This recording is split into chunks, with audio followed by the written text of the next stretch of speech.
Assalamualaikum warahmatullahi wabarakatuh. Alhamdulillahirabbil alamin wassalatu wassalamu ala asyrofil anbiya'i wal mursalin nabiyina Muhammadin wa ala alihi washabbihi ajmain. La haula wala quwwata illa billahil aliyyil azim. Qala Allah ta'ala fi kitabil karim wa asydaqul qailin a'udzubillahi minasyaitonir rajim. Bismillahirrahmanirrahim. Ya ayyuhalladzina amanu kutiba alaikumus syiyam kama kutiba alal ladzina min qablikum la'allakum tattaqun. Kaum muslimin wal muslimat rahimakumullah, puji syukur kita aturkan kehadirat Allah Subhanahu wa taala bi qouli alhamdulillahirabbil alamin. Shalawat dan salam mudah-mudahan tetap terlimpah tercurah pada Rasulullah Muhammad sallallahu alaihi wasallam. Kaum muslimin wal muslimat rahimakumullah, alhamdulillah ini sudah mendekati bulan Ramadan. Oleh karena itu materi yang akan saya sampaikan ini terkait dengan persiapan kita di bulan Ramadan. Walaupun mungkin di antara kita sudah banyak yang mengetahui tentang materi ini, ya setidaknya sebagai bahan untuk pengingat saja. Bagi yang belum, mudah-mudahan ini menjadi tambahan bekal bagi kita ini untuk menghadapi bulan Ramadan. Hal-hal yang terkait dengan apa yang kita lakukan di bulan Ramadan secara teknis begitu, insyaallah tidak saya sampaikan karena ini sudah banyak kita miliki, buku juga banyak kita baca. Saya hanya ingin menyampaikan bahwa setiap ibadah itu sesungguhnya memiliki spesialisasi tujuan. Jadi walaupun secara umum begitu ibadah itu tujuannya li taatillah, untuk ketaatan, wujud ketaatan kita kepada Allah. Tetapi bagi pribadi kita sebetulnya ibadah itu memiliki tujuan khusus yang beragam, yang berbeda antara satu ibadah dengan ibadah yang lain. Puasa itu mengajarkan kepada kita sesungguhnya intinya supaya kita ini memiliki jiwa yang sabar. Jadi jiwa yang sabar itu sangat kita butuhkan di dalam perjalanan kehidupan kita ini. Sabar yang dikehendaki agama itu ada 3 hal yang perlu untuk kita renungkan. Yang pertama, sabar fi taatillah. Jadi sabar di dalam menjalankan perintahnya Allah. Apapun bentuk perintahnya Allah itu membutuhkan kesabaran pada diri kita ini untuk melakukannya. Puasa membutuhkan kesabaran, sholat membutuhkan kesabaran, zakat membutuhkan kesabaran, haji membutuhkan kesabaran. Jadi tidak ada proses taat kita kepada Allah itu yang tidak membutuhkan kesabaran. Kita istiqomah untuk menjalankan perintah Allah ini juga bagian dari penerapan kesabaran. Jadi aplikasi kesabaran dalam bentuk istiqomah di dalam menjalankan perintahnya Allah. Kemudian yang kedua, sabar itu dituntut dalam hal meninggalkan maksiat pada Allah. Jadi meninggalkan maksiat pada Allah ini juga sangat membutuhkan kesabaran. Ketika kita ini berpuasa, meninggalkan maksiat kepada Allah, walaupun maksiat itu, bentuk kesalahan itu, bentuk dosa itu tidak membatalkan puasa, tetapi itu ketika kita puasa dilatih untuk tidak dilakukan. Dan ini nanti sesungguhnya ketika kita ini berada di luar bulan Ramadan, di luar kondisi kita ini berpuasa, tetap harus kita jalankan.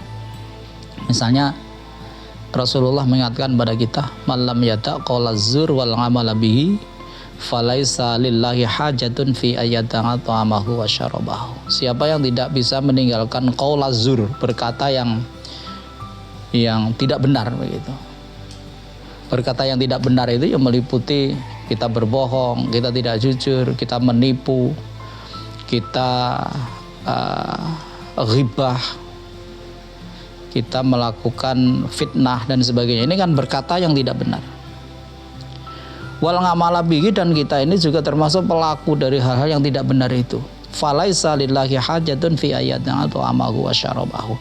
Maka Allah tidak berkepentingan terhadap puasanya orang yang tidak bisa meninggalkan qaulaz zur wal amala bihi, meskipun dia itu melakukan perbuatan puasa, meskipun dia itu lapar, meskipun dia itu dahaga, maka Allah tidak punya hajat, tidak punya kepentingan terhadap orang itu. Artinya apa? Ketika itu kita lakukan, puasa itu tetap sah, tetapi puasa itu tidak diterima oleh Allah, karena Allah falaisa hajatun fi ayatin at'amahu wa syarabahu. Maka ketika ibadah itu hanya pada titik sah, ya, saya ulangi, ketika ibadah itu hanya pada level sah, apapun itu ibadahnya, maka kita ini tidak mendapatkan apa-apa dari Allah kecuali hanya gugur kewajiban. Padahal Allah sudah sampaikan di dalam Al-Quran bahwa orang-orang yang beriman, innalladzina amanu wa amilus sholihah, orang-orang yang beriman dan beramal soleh, kalau amalnya ini diterima oleh Allah, yang diterima oleh pelaku amal soleh itu ada dua. Pertama, lahum maghfirah. Yang kedua, wa ajrun azim. Jadi setiap amal perbuatan kita yang baik dan diterima oleh Allah pada level makbulah, bukan pada level sah. Jadi levelnya itu makbulah, maka yang kita dapatkan itu dua. Pertama, maghfirah, ampunan dari Allah. Yang kedua, ajrun azim, yaitu pahala yang besar dari Allah.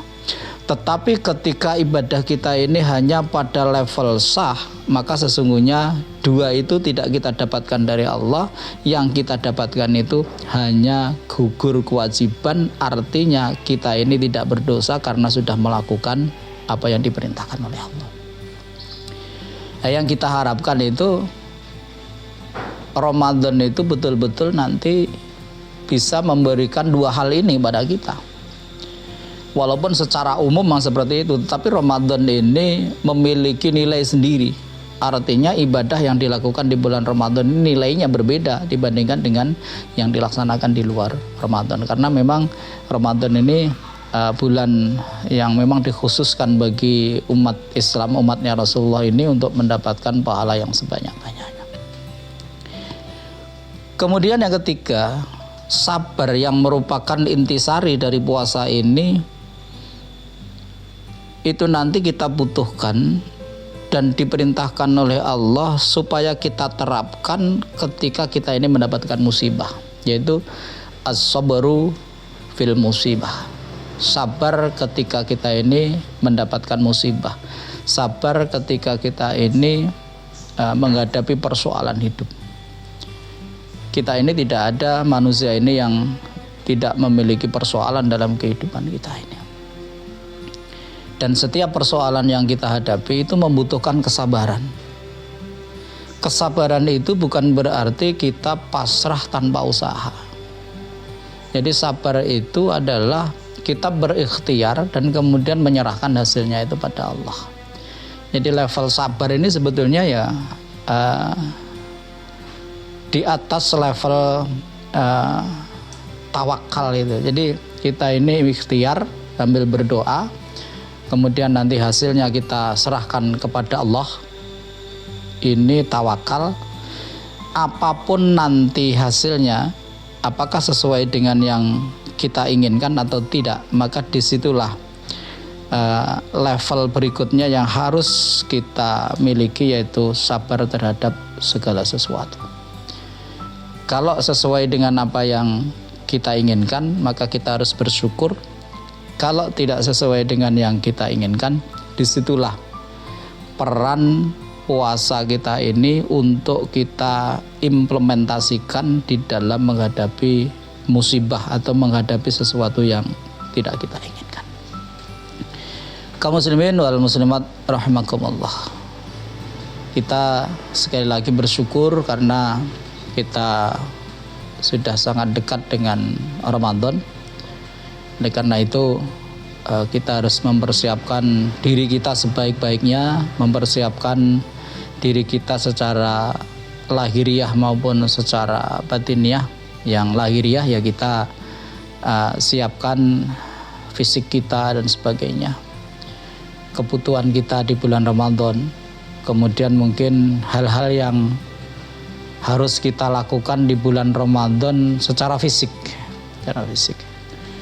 Ini harus kita siapkan, tapi nanti non fisiknya ini juga harus kita siapkan. Artinya apa? Kita jangan sampai mengeluh, kita jangan sampai nanti merasa resah karena datangnya bulan Ramadan. Jangan pernah kita ini berpikir berat menghadapi bulan Ramadan dan sebagainya dengan pertimbangan ini dan sebagainya. Karena ketika perasaan-perasaan itu ada pada diri kita, maka sesungguhnya hakikat dari puasa Ramadan ini tidak kita dapatkan. Makanya kalau secara teoritis as-shaum itu bimakna al-imsak. Jadi puasa itu prinsipnya adalah imsak. Imsak itu pengendalian diri. Jadi imsak itu pengendalian diri yang artinya hawa nafsu kita itu kita kendalikan dengan melaksanakan puasa Ramadan. Jangan sampai nanti puasa Ramadan justru nafsu kita ini semakin besar. Jadi jangan sampai nanti Ramadan keinginan kita terhadap sesuatu yang bersifat duniawiyah itu semakin besar. Ini biasanya di masyarakat itu ketika sudah pertengahan Ramadan itu nafsu duniawiyahnya kan sudah kelihatan agak besar. Tempatnya juga sudah berpindah.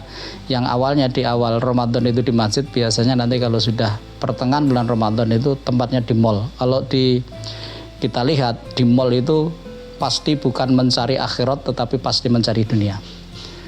Jadi biasanya pertengahan Ramadan itu softnya itu sudah maju gitu. Softnya itu sudah maju karena semakin berkurang jamaahnya itu. Karena sudah ada di mall, kemudian ada di toko-toko itu yang menyiapkan diri untuk hal-hal yang bersifat duniawi. Saya kadang-kadang berpikir, umpama belanja itu siang itu apa tidak bisa, saya berpikir seperti itu. Karena kalau malam, kita ini sebetulnya sering meninggalkan hal-hal yang disunahkan oleh Rasulullah. Jadi nanti tarwehnya kita kehilangan, tadarusnya kita kehilangan. Tapi kalau siang memang risikonya ya panas kan, begitu kadang-kadang alasannya seperti itu. Tetapi marilah ini kita tata sebaik mungkin.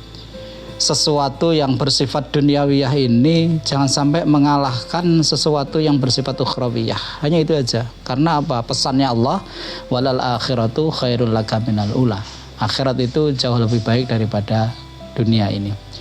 Allah tidak menyalahkan orang yang memikirkan dunia, tapi Allah memberikan arahan bahwa akhirat lebih baik daripada dunia. Apalagi di bulan Ramadan. Jadi sekali lagi monggo nanti bulan Ramadan itu kita maksimalkan ibadah kita. Kalau bisa lakukan hal-hal yang bersifat duniawiyah yang tidak mengganggu amalan kita di bulan Ramadan. Berarti kalau yang dunia ini mengalahkan untuk kepentingan akhirat, sebetulnya yang rugi adalah diri kita sendiri. Semua kita ini punya keyakinan bahwa belum tentu kita bertemu dengan Ramadan tahun berikutnya. Walaupun kadang-kadang ada orang yang mengatakan, alah wong anda tahun ngarep ya sih aneh Ramadan. Betul ada Ramadan, tapi apakah kita yakin bisa ketemu dengan Ramadan tahun berikutnya? Tentu bagi kita umat Islam tidak punya keyakinan seperti itu. Karena itu tidak ada jalan lain kecuali maksimalkan bulan Ramadan yang akan kita hadapi ini dengan amaliyah yang disunahkan oleh Rasulullah. Nasrun minallah, fathun qarib, wa basyiril mu'minin. Assalamualaikum warahmatullahi wabarakatuh.